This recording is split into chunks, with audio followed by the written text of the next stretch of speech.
Well, this is probably going to be my longest video to date. This is going to be non-scripted. Yay! But I'm going to be answering the lifelong question of 2019. Is Rising of a Shield Hero bad? Well, to answer that question, we must answer another question. Why is it controversial in the first place? Well, to begin with, as many of my friends over on the Wonderful World of Discord basically was telling me it's a good anime, and then the controversy started rolling out, I'm like, it's just a normal isekai anime. I've watched tons, Sword Art Online, Overlord, getting into another world with my smartphone, and I'm figuring, I'll hold off on it. Boy, was I wrong. And this is going to be an overview of the first 3 episodes, which is why this video is going to be so long. It's because I had to watch 3 episodes, and the first episode being 45 minutes long, and my god, was it worth it. So, this whole thing starts off with a boy named Nafumi, who's an otaku, who lives somewhere, but basically he's having a good life. He can basically be an otaku without really having to worry about anything coming in the way with that. Something, sadly, I can actually relate to. So one day, he's at the bookstore or library, I can't remember which, and he picks up this book basically studying your fates. And he starts reading it and reads about 4 legendary heroes, one wielding a spear, a sword, a bow and arrow, and lastly, a shield. That's right, we're getting absolute duo up in here.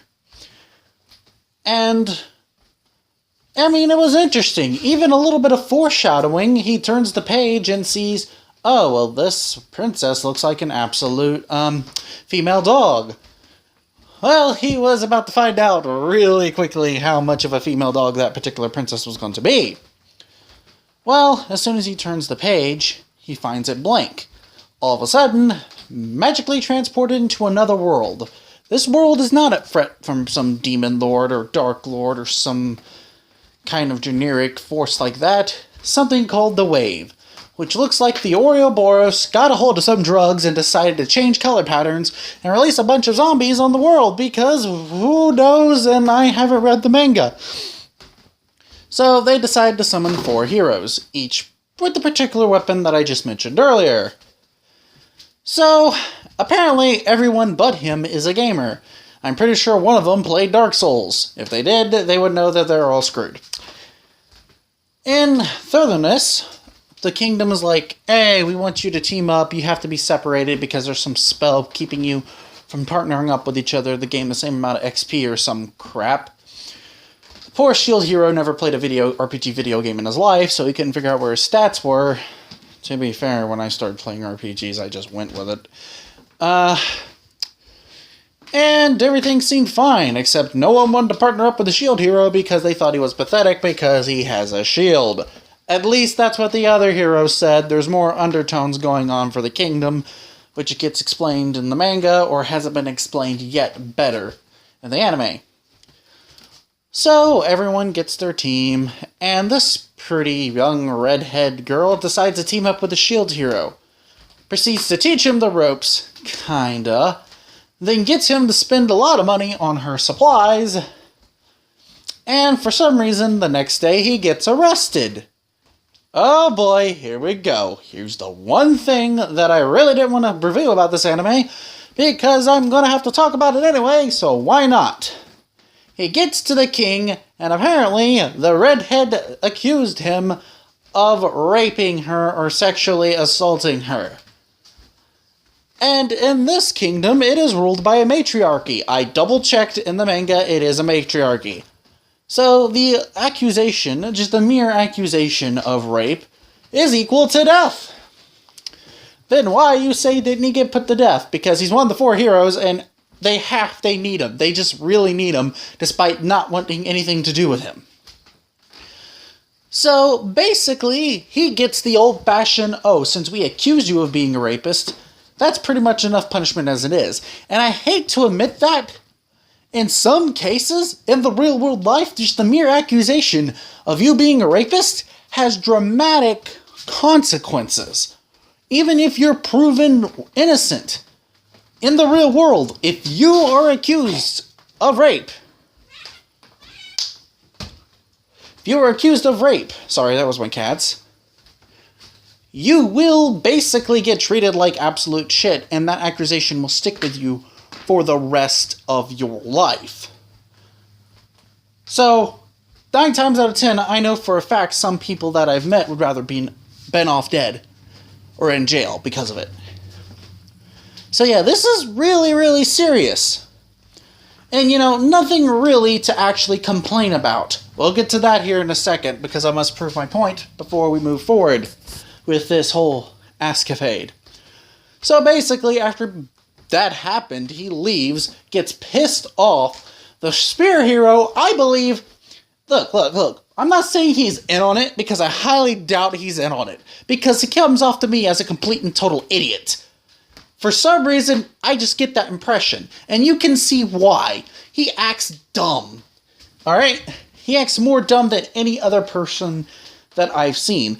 I'm going to make a comparison. He acts more dumb than the men feminists who are idiots. I'm not saying all are idiots, but the ones who are idiots.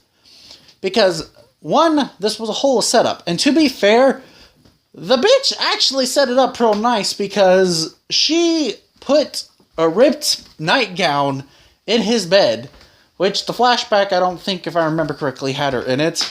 But, yeah.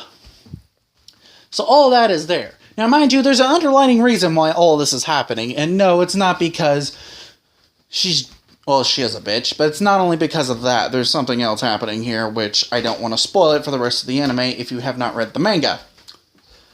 So, moving on to the episode, he basically starts becoming an asshole. People are treating him like shit. He's barely able to fight off monsters. Yes, he has a high defense. I mean, these monsters are sticking on him. But that's about it. So in order for him to get by in this town, he basically comes into town with a bunch of monsters on his back and basically does the best thing ever. Okay, fine. I don't want a better deal than him, but I want your normal deal. Well, I don't want my shop associated with sin, you see. Tee-hee-hee-hee. Okay. Then I guess I won't sell these then. Grabs them.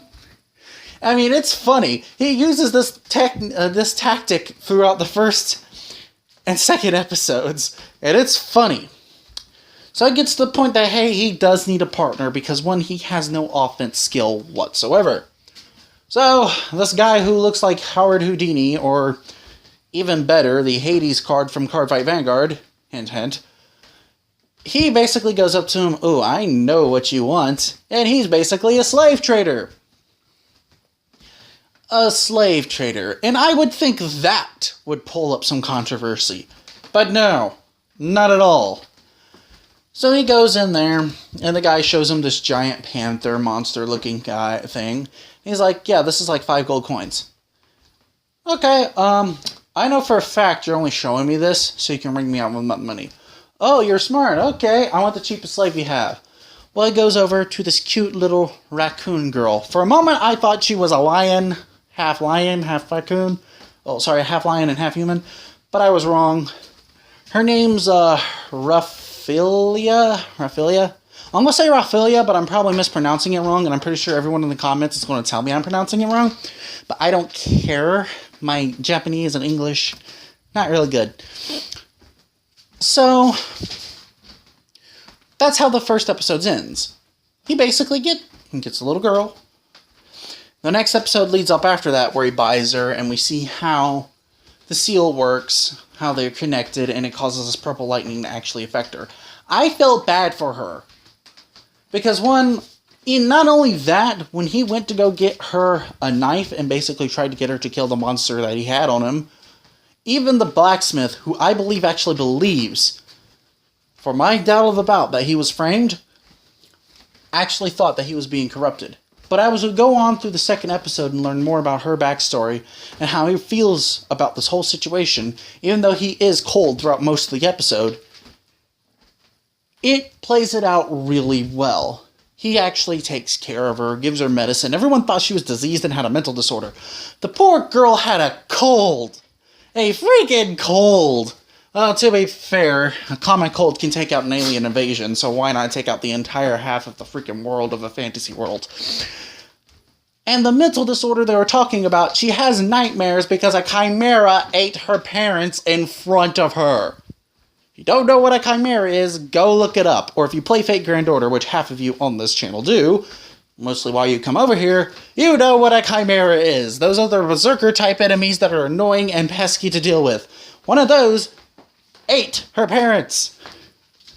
So yeah, some mental disorder. He helps her out with that when a two-headed dog basically attacks them. Basically told her, run. He tried to get her to attack it, but run. And at that point, she developed feelings for him. I'm not going to say romantic feelings, because one, I don't see the relationship like that.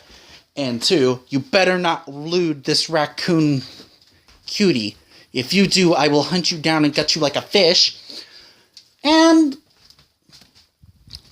she just doesn't want to be left alone. So she kicks into high gear and stabs the thing in the neck and proceeds to kill it. And then basically she runs over to him and hugs him. And you know, it's really good. It's a really sweet moment. Now moving on to the third episode. The second wave, I think this is a third or second wave, is coming. Meaning the Royal Borealis is about to get into high gear with its drug overdose. And while we're getting to that, he doesn't know where to go, so the Black's just like, wait, no one told you? And beyond this, I don't know if they're going to explain it or not, but if they explain it in the manga, could someone tell me in the comments? Because she is now from little girl to teenager. And I love the comments he makes. He goes, I just noticed, but I also noticed that this town is full of lolicons. And I don't know if that's a concept in their world, but I understand what they're saying he's talking about. And we actually see a personality switch. She's standing up for herself, telling him, no, I don't need a better sword. You need better armor. And since the blacksmith is nice and all, he gives them a discount on a magic iron sword that she wields for the rest of the episode, and decides to custom make him some armor. It's cool. His armor is a barbarian type armor. If I actually got the screenshots, because I might have to go back after this recording and get more screenshots, I'll show you what it looks like. And yep, then he tells him, yeah, you don't know where the dragon compass is? Oh, it's in the church. And I'm pretty sure the church is reluctant to let this guy in, considering all the rumors. And he goes there, and the shield connects with it, and basically shows a timer of how long it's going to take for the next wave to come in. And this is going to lead back to my point. All the rest of the heroes come in, and basically the spear hero, who's apparently got a harem now, looks at the girl and basically says, yeah, I'll protect you. And she's like, no, I'm with Shield Hero. I don't need your protection. He's like, wait, he's basically bad. You're in danger if you're with him. Shield Hero grabs her, and they're about to tell her what happened. Well, what everyone thinks is what happened. And the reactions with all the heroes are on cue point. The Sword Hero is a douche, because he seems like the type of player that played Dark Souls for 15 hours straight and got the perfect build, and he knows what he's doing. The Archer Hero, he seems like that, but it seems like he's kind of feels sorry for the Shield Hero more than anything. And the Spear Hero is just a blumbering idiot, because what makes me think this is, out of all the reactions, the Bow Hero was like, see you at the second wave, or whatever, see you at the wave. While the Sword Hero is like, don't get in my way. Now moving on to the wave, apparently the way this acts like is a dungeon boss crawler where you gotta kill the boss or the enemies are going to keep respawning. So they're fighting the Chimera, but they neglect the village. The village is being overrun by zombies. So Shield Hero and Rifumi, I probably mispronounced that again, is in the village protecting these people. And this shows the difference. Like, yeah, they're willing to do this, and they're getting all the rewards and everything for fighting a boss. He's in the village risking his life trying to save people, being a true hero. And what makes it worse is the knights see this. When they show up, they blast the area, and Rifumi shows her dedication to her master. It is still a master-slave relationship, even though I prefer it to be like older brother, younger sister relationship. She basically draws the sword down on him and tells him, did you know he was here? Well, we don't care. And she's like, I will not let anyone disrespect him in front of me. And the shield hero, being a complete and total asshole, the way I love it, just goes, oh, that's fine. I just won't help them when they're being attacked by monsters. And the head knight's like, what? And a giant zombie proceeds to nearly kill them.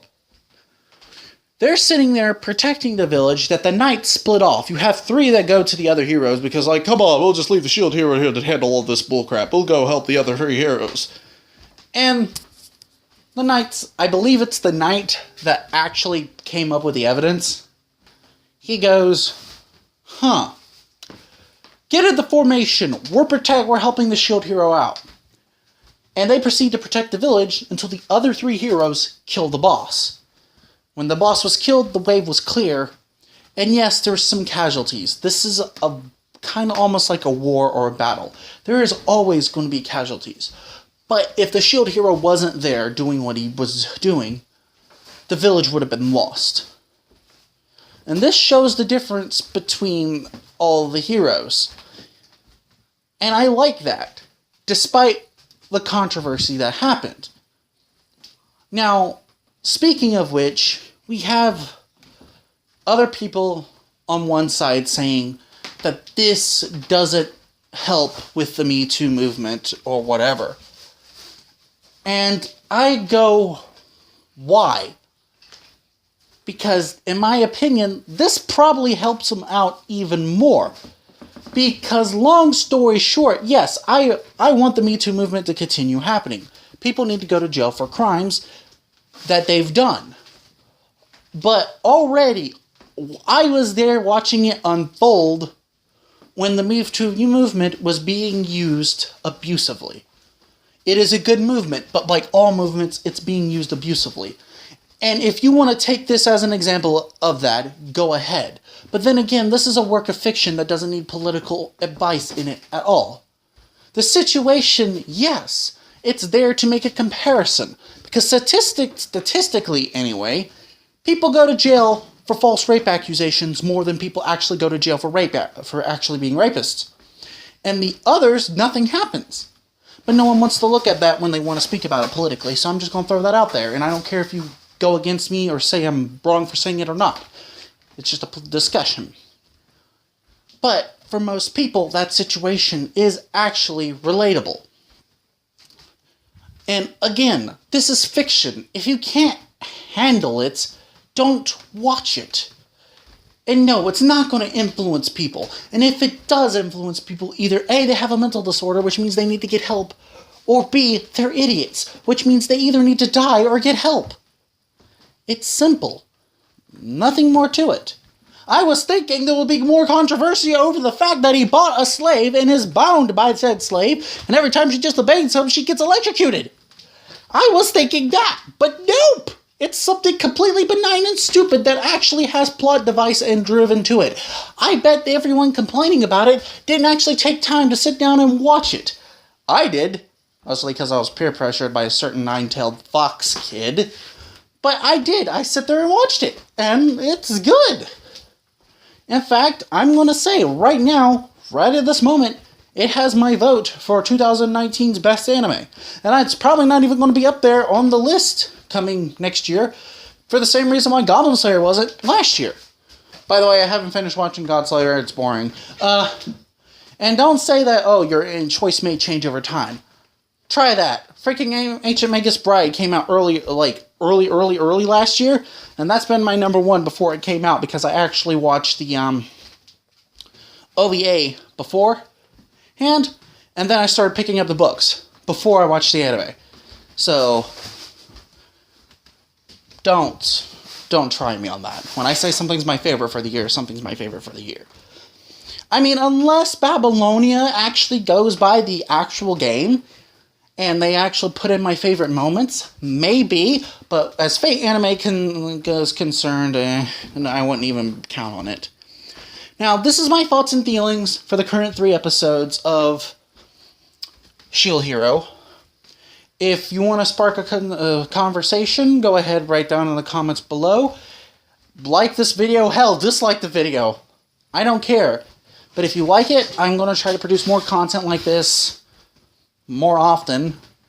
and hit that subscribe button, the bell icon, and whatever the third step is for more. Please, thank you, and ciao.